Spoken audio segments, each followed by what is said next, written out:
Hey, welcome to the Crazy Dre Podcast Show. Ladies and gentlemen, boys and girls, this is where you're going to find your sports podcast about teams, athletes, and life and disability and everything else but put together. And today, folks, I'm going to talk about Tiger Woods and Jaden Ivey. And I'm going to try to explain to people uh, their situation and my point of view. And so obviously I'm going to start with Tiger Woods. Now, Tiger Woods is someone that we all kind of know about. He's a 18. No, he's got 15 majors and probably one of the greatest golfers of all time. Maybe the greatest. Maybe not over Jack Nicklaus. It's up to you to decide. His career has gone downhill. His persona of himself is bigger than life itself as well. And I've talked about Tiger Woods in the past, and I've talked about his state of mind and what I think about it. And what's crazy about Tiger Woods is not the fact that he failed; it's the fact that how he was risen to be the greatest golfer in the world. His dad taught him everything from the time that he was about 3 to 4 years old. Put a golf club in his hand and just went all Joe Jackson on him in a way that's more positive than Joe Jackson from the Michael Jackson 5. But this guy was a prodigy of his own. He his dad was there. His dad was everywhere. His dad was his brain, his body, and his soul. And his dad was the disciplinarian. This dad was the one that was goal driven personality. His dad was the guy that he could control Tiger Woods in every element of his life, every element of Tiger Woods' life. Who, when he was going to practice, what time he was going to practice, and what he was going to do after golf or before golf, and all the stuff that is between the time when you practice and when you go to the golf course to compete. Everything. And this not only interrupts someone's mental state of mind, but it interrupts the development of the person, like Tiger Woods. Now, Tiger Woods, if he was raised by a family that actually kind of cared about his golf game and kind of just let him do his thing and play golf and went to high school and all this stuff, he may have not ever been that great at all. Who knows, right? But if everything about Tiger Woods is about Tiger Woods golfing, that actually hurt him in the long run, as now what we can see it in the present time.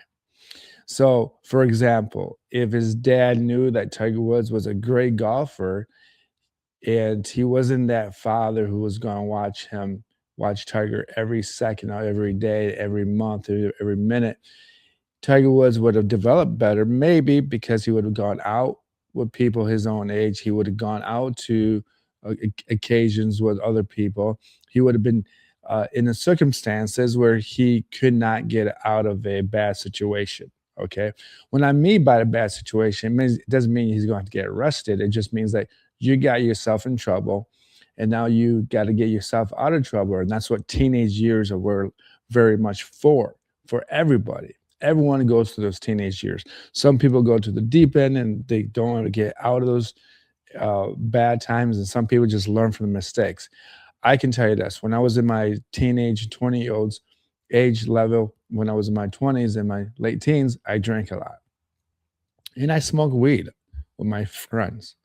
But you know what? My friends were there for me to get me out of my situations, and then I hung out with other people that didn't really help me out, but still, I kind of learned from my own mistakes. So I was like, oh, I'm having too many drinks per sitting down watching the Tigers game or the Pistons or the Red Wings. So I would tone it down to how much I would drink it in itself. Tiger was maybe in this situation, but probably was high on marijuana or other medications or whatever it was. But other occasions, Tiger was he did have a DUI. Okay. But those are type of growing moments that we all have as an adults. We all go through those moments where like, oh, I had too much to drink. Oh, I might get pulled over. I'm drinking, I'm buzz driving. I'm in trouble now. Now I got arrested. Now I'm gonna go to jail. Now I gotta pay a fine. Now I have to go see uh, the judge, and now I have to do all the other stuff. Go to AA or whatever it is that the judge tells you what you have to do. But a lot of times, a lot of people, they learn from the mistakes, and then they move on to the next stage of their life. It happens to a lot of people. So with Tiger Woods, this probably didn't happen when Tiger Woods. His dad got him out of everything. So if Tiger Woods is 18, 17, 16 years old, and he was out with his friends and he got drunk and he hit a tree or whatever, for whatever reason, his dad got him out of it. Okay. There was no records behind it. There's nothing there for it. Or maybe nothing ever happened to it because he was always in his dad's eye and ear. So he can never get away from it. And an unfortunate thing that happened to Tiger Woods that we all know that his dad passed away. And then when all this allegations of his addiction to sex and addiction to alcohol or whatever it was, that's when everything came down on it. And what's amazing about this is that everyone is kind of like cheering him on. Okay.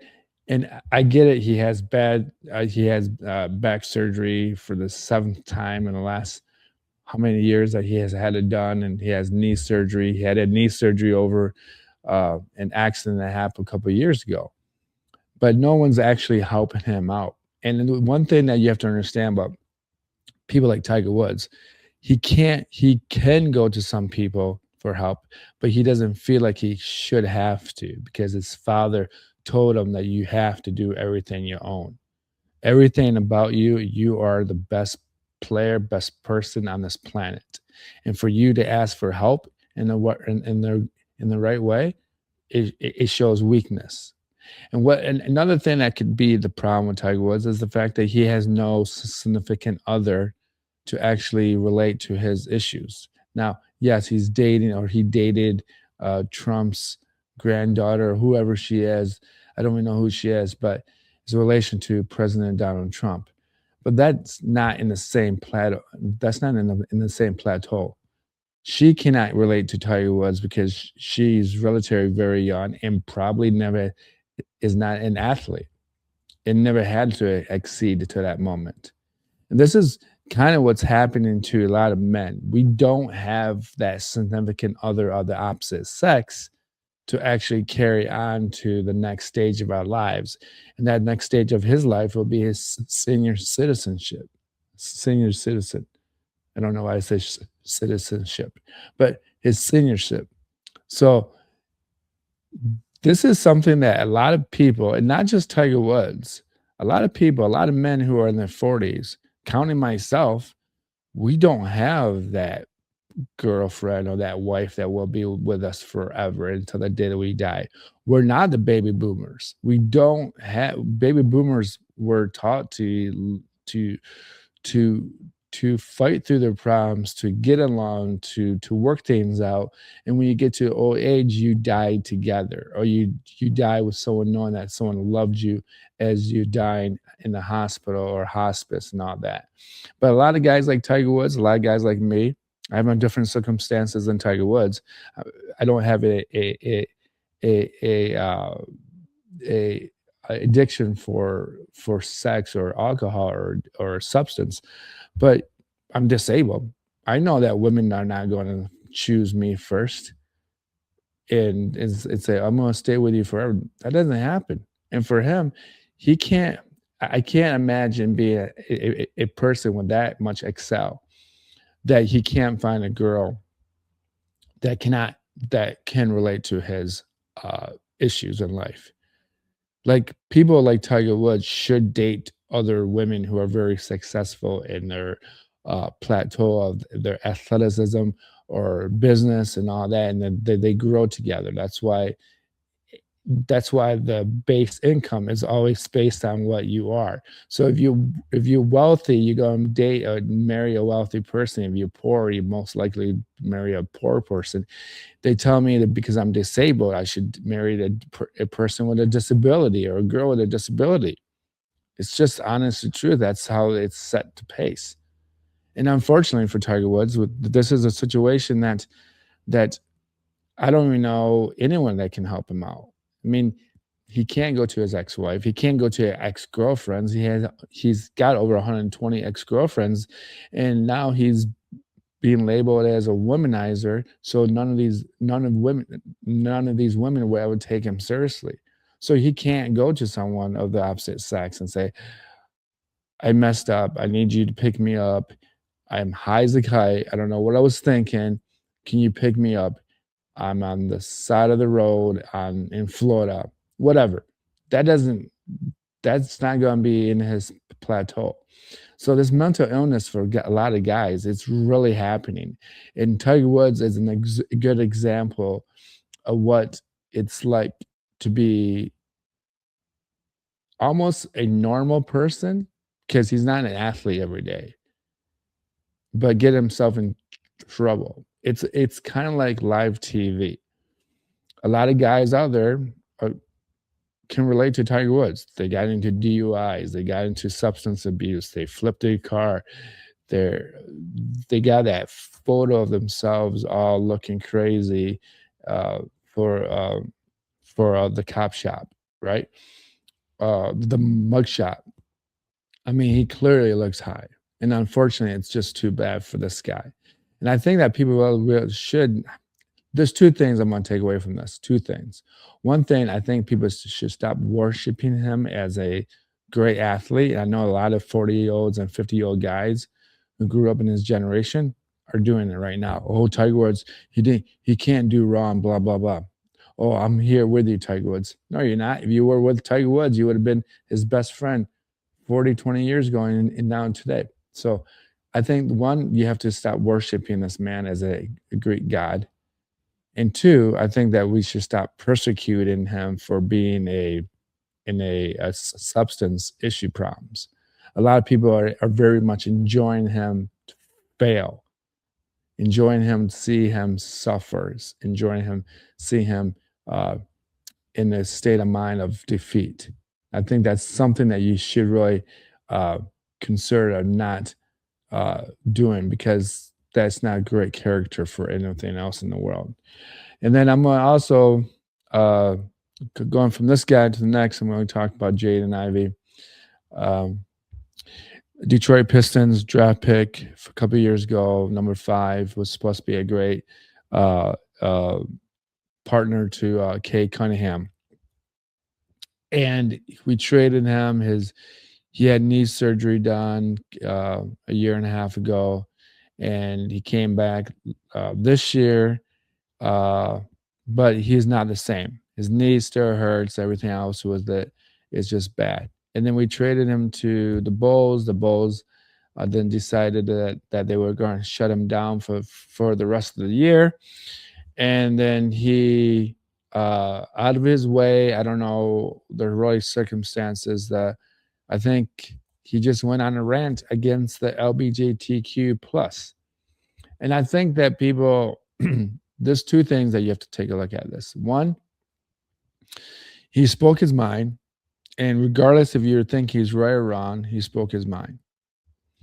And I'll go back to speaking your mind and that in itself. But the first thing I want to talk about is that this is a good example of someone that is in his 20s. I don't know if he has got a girlfriend or a significant other, but he probably doesn't, because if he did, he would go to that person and talk to her or him or her, whatever it is, and confine with his feelings as a frustrated athlete, a frustrated injured athlete, a frustrated person that he's not getting the game time, he's not getting playing time.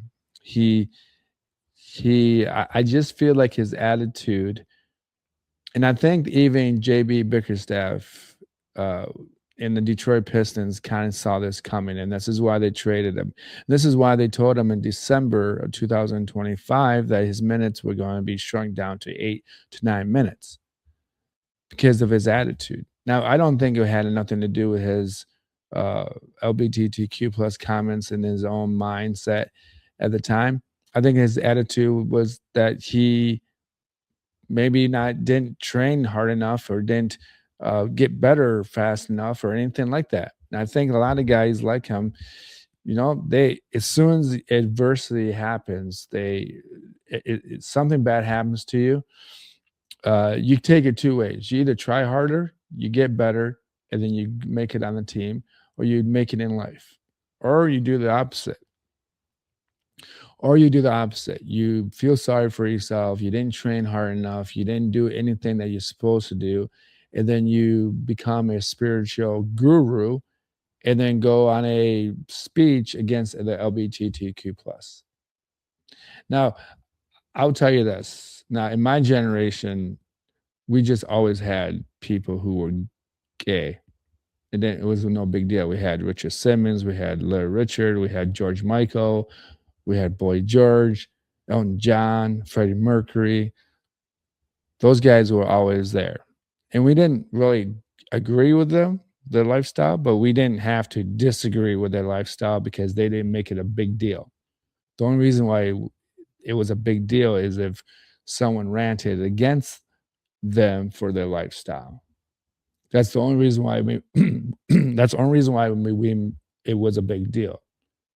And a lot of people in this generation, you know, they didn't get the time to watch the In Living Color segment with Damon Williams and David and Alan Gear do Men on Films. So we had an avenue to laugh about something, and people in the LGBTQ community loved it because they weren't in the back corner. They weren't they weren't pushed to the side as nobodies. So they loved the idea that they're being paid attention to. Damon Williams made fun of him being handicapped and in living color. So it was relatable to me to see a comedic moment of Damon Williams dressing up as handyman or the guy in the handicap suit saving the day. It was funny. Some people think it was offensive to it, but it was funny. To me, it was funny. So, and I think, I know I'm going away from Jaden Ivey a little bit, but this Jaden Ivey took this platform and made it a spiritual guru thing. And one thing I've noticed that when bad things happen to good people, they reach out to God and they say, God help me, blah, blah, and then become spiritual gurus. And then they use every term of the Bible and every chapter and every verse in the Bible. And then they kind of spew their moments in life and persecute the weak or the people that he just thinks it's everyone else's fault for his failure. And that's what he did. He used the Bible. He used the name of Jesus Christ to persecute people because he is failing in life. Okay, that is basically what happened. He failed in life, so now he's using Jesus to persecute LeBron James, Michael Jordan's, the LGBTQ plus, everyone, the Chicago Bulls, the Detroit Pistons. He could be persecuting Cade Cunningham, whoever. But this is what a lot of people do when they're down and out. And then a lot of times people will use Jesus Christ or a fixture of their spiritual person when they're having a real good day, a real good moment, when they win a World Series, they win the NBA Finals, they win the Stanley Cup. They say, this is dedicated to God and Jesus Christ and this and this and this. That's also not the way that you use the Bible. You use God in the terms of his spiritual guidance. God doesn't really care about the idea of you winning an NBA Finals or you losing your girlfriend to another guy. That's not what the Bible, that's not what God's here for. God's actually here to teach us, or you as an individual, a lesson in life. Your own journey is your life with God. So you don't have to go to church. You don't have to go to the temples. You don't have to do mass. You don't have to pray to the east. You don't have to pray 5 times per day. That's not the point of living. The point of living is that you are being taught a journey of a lesson in life. And for Jaden Ivey to use the Bible to God to persecute LeBron James and Michael Jordans and whoever he doesn't agree with their sexuality, he should be also persecuting people like Magic Johnson too. That because Magic Johnson was sleeping with a bunch of different women in the 80s, and maybe Magic's Johnson might have been a bisexual man. I said it here because back then it was very unlikely for men who are heterosexuals to convert be trans to be to convert not to convert but to get HIV. I don't know why it took me forever to get that out, but a lot of times people do that. A lot of times people who struggle will use the Bible and use God and use the prophets in a way to persecute other people for their wrongdoing. The church has done it. The Roman Catholic Church done it. The Islamic Church has done it. The Judaism Church has done it. They use the Bible. They use the Torah. They use the Quran to persecute people because they are not living the life that they want to live. When you use the Bible, you lose a spiritual. When you use a spiritual book to do that, you're doing something wrong. That's not the way the Bible. That's not the way that God thinks. God doesn't think that way. I don't know why I think. I don't know why I know that or why I think I know that, but I just don't think that's true. So, do I feel bad for Jaden Ivey? No, I don't, because I think that you know we grew up differently. We just had thicker backbones, thicker skin. We were just more equipped to failure. I think Jaden Ivey is a very lost person. And a lot of times, if you just focus on you as a person, as an athlete, then you're not going to get anywhere with your life because it's more to life than being a sports guru. If I were to make only to be a disabled person, if I would only see myself as a disabled man, then I wouldn't have a job. I wouldn't have a career. I wouldn't do this podcast. I wouldn't go out. I wouldn't drive. There's more to life than being white. There's more to life than being black. There's more to life to be a Christian. There's more to life to be a Judaism or a Jew or a Muslim. There's more to life than being uh, uh, anything. Life is about living. Life is about experiencing uh, happiness and sadness and understanding different people. Like I don't agree with a lot of things that some people do, but they do it. I'm not going to persecute them. Like Jaden Ivey might have been right about the LGBTQ plus.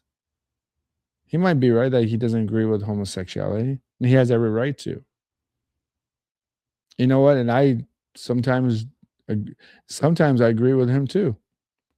But I don't think it's. I don't blame the LGBTQ plus for my failures in life. I don't blame.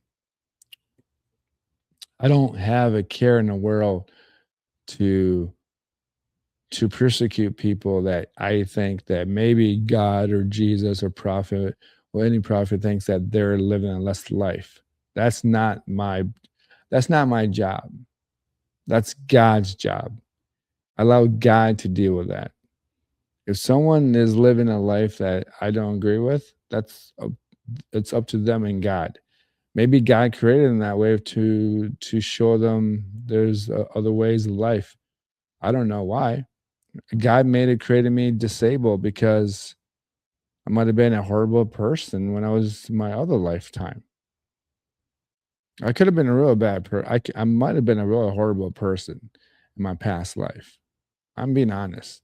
Maybe this is a lesson. Oh, you were the athlete, or you were the musician, or you were that guy. You were the number one guy. But according to history, you were a horrible person. And I'm not going, I don't know why I think that. I don't know why I think that people live multiple lives. I really don't. But maybe that's that's my train of thought of why some people are black and some people are white and some people are disabled and some people are not and some people are gay and some people are straight and some people, because I think that's the way God thinks. I think this is the way God wants you to absorb life in the most uh, abstract way, almost like four-dimensional way, not three-dimensional but four-dimensional, something that it's out there in our own brain cells, but we can't open the Pandora box. There you go. So there you go, folks. I hope this podcast episode brought you some knowledge or something, and I hope that everyone out there who is struggling in life finds a way to feel happy. Always reach out to somebody for help, friends, family, or just complete strangers. I mean, go to certain meetings for uh, help. I mean, it doesn't have to be traditional. It can be anything, man. If you like this podcast, you'll enjoy this episode. Follow, subscribe. I got it right. Um, but this is the Crazy Dre podcast show. Cheers, and I hope everyone has a good rest of the week. I'm out of here.